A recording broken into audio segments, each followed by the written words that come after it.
China's leading new energy vehicle maker BYD is providing weekend-free tours on electric buses in Rio de Janeiro, Brazil. The project will take locals and tourists through the main tourist attractions in Madureira, one of the most cultural neighborhoods in the north zone of Rio.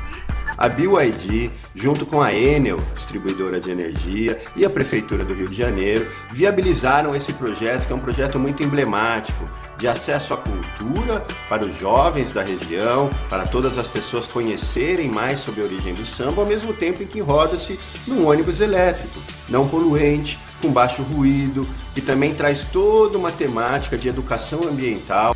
Each bus tour covers 10 kilometers in around 1 hour.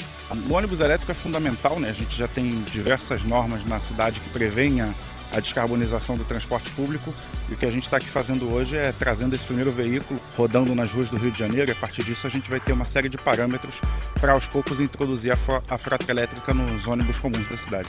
Então a ideia da cultura, apresentando o subúrbio carioca como elemento fundamental na formação cultural da cidade do Rio de Janeiro, e da Secretaria Municipal de Transporte, apresentando um transporte sustentável de preservação do meio ambiente.